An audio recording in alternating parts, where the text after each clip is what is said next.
Bonjour à tous et bienvenue dans le Pure Flow. Ici, je vais vous faire une petite vidéo pour vous introduire ce qu'est le dernier centre d'énergie, le septième centre d'énergie, le Sahasrara, qui se trouve au sommet de notre tête, au niveau de notre fontanelle. La fontanelle, c'est ce petit os tout mou, non calcifié.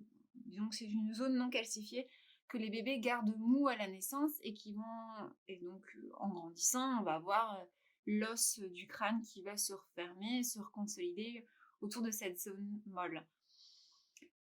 En fait, cette zone est molle parce que quand les bébés naissent, ils reçoivent donc, au bout d'un certain nombre de mois de gestation, la Kundalini de l'enfant vient et donc la connexion est très claire et donc ils la gardent molle à la naissance. Ils la perdent la plupart du temps avec le temps, mais c'est quelque chose d'assez normal et un processus naturel pour tous les individus.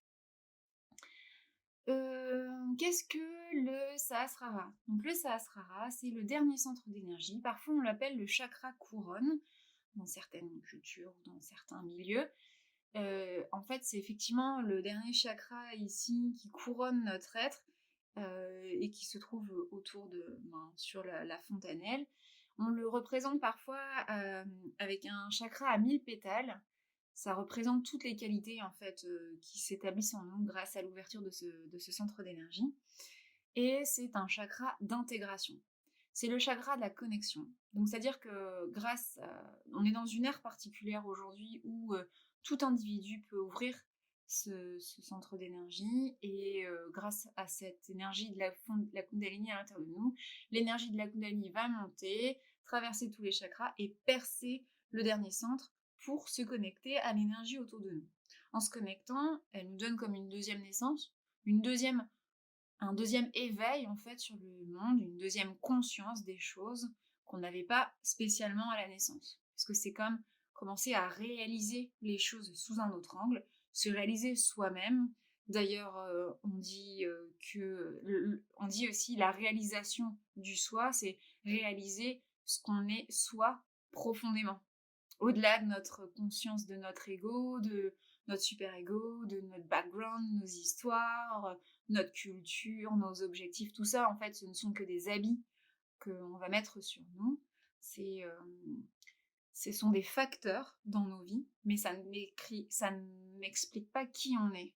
Ça décrit des choses que l'on aime ou que l'on a vécues, mais ça ne dit pas qui on est.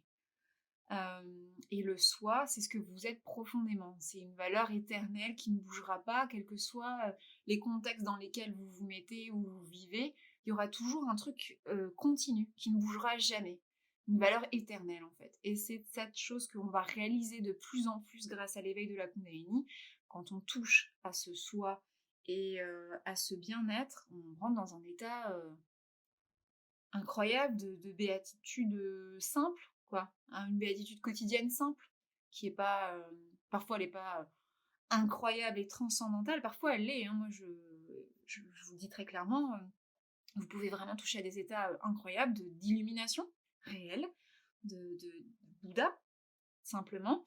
Mais aussi ça peut être quelque chose d'assez doux dans votre quotidien et quelque chose d'assez continu, un état presque invisible, mais qui change tout finalement et qui rend tout mieux plus simple, plus doux, plus fluide, plus smooth. Donc voilà, tout ça c'est possible grâce à l'éveil de cette énergie qui nous fait réaliser, grâce à cette fontanelle et ce sasrara, qui on est réellement. Grâce à cette connexion en fait qui est établie au-dessus de nous, on va commencer à tout voir avec un œil nouveau. On va intégrer toutes les qualités de tous les centres d'énergie qui étaient inférieurs au sasrara, donc tout ce qui est innocence, pureté, simplicité, humilité, créativité, intuition, bonne connaissance, bonne attention, paix, rapport professionnel et personnel équilibré, rentrée d'argent professionnelle équilibrée, mais pas matérialiste, désir d'évolution, satisfaction intérieure, douceur dans les paroles, détachement, amour, sécurité, confiance, sens des responsabilités établi, bonne estime de soi, pas de culpabilité, du miel dans les paroles, de la diplomatie, état témoin et détachement, sens de la collectivité, aucune rancœur, une paix intérieure et mentale et cérébrale, un pardon général sur tous les éléments qui vous ont gêné, qui vous entravent aujourd'hui. Pas d'excès de sensation de supériorité, mais pas d'excès non plus d'être inférieur à qui que ce soit. Un état centré et équilibré, un bon discernement finalement. Tout ça, c'est ce que vous établissez quand vous arrivez à établir votre Sahasrara. Plus votre Kundalini est connectée et forte, plus cette connexion avec votre Sahasrara ne se rompra pas, et donc cet état continuera, quels que soient les éléments que vous vivez dans votre vie. C'est un état incroyable, et c'est l'état qui permet à tout à chacun de profiter de sa vie en toute joie. Donc je ne peux que vous dire que c'est le but de la vie, c'est transcendantal dans le sens où ça transcende un peu toutes les parties de notre être, mais c'est quelque chose aussi de très simple, de très rationnel, de très naturel finalement. Donc je peux que vous y encourager, c'est accessible à tous et à tout le monde, et spécialement grâce à la méditation que vous trouvez sur cette chaîne YouTube, mais vous pouvez aussi en trouver d'autres qui parleront de ces sujets. Voilà, il n'y a rien à faire pour nettoyer ce centre d'énergie, si ce n'est que de nettoyer les centres d'énergie en dessous.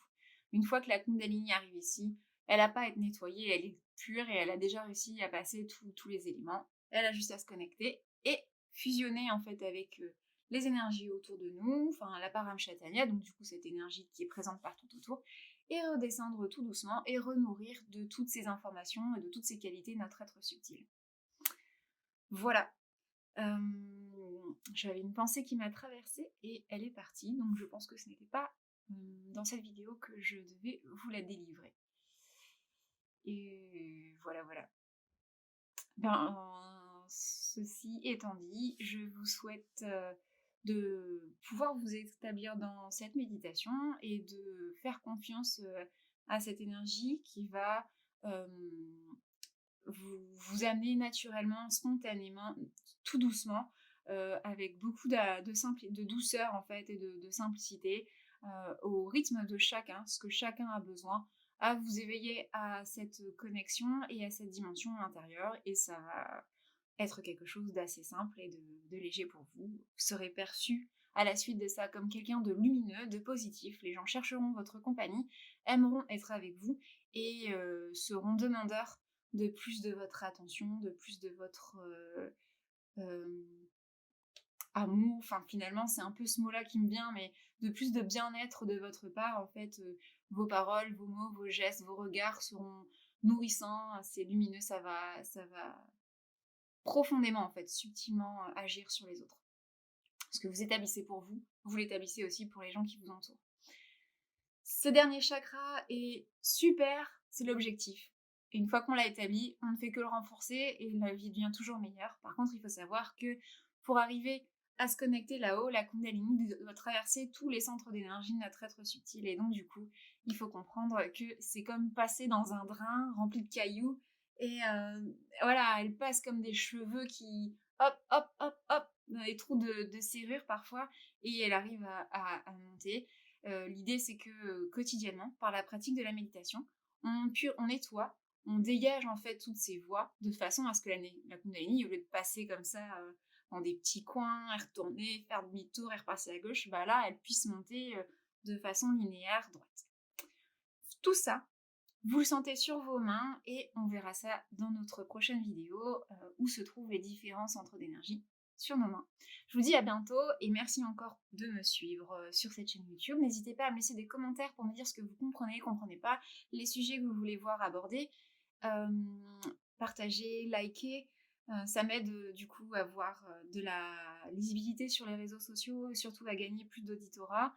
Et puis moi, ça m'encourage et ça me motive en fait à continuer, sachant que il y a des gens réels, des vrais individus derrière ces caméras qui me regardent, et c'est pas juste mon retour écran vidéo à moi quand je suis ma chaîne YouTube, simplement. Voilà, je vous souhaite une bonne journée et je vous dis à très vite pour une prochaine vidéo. Ciao!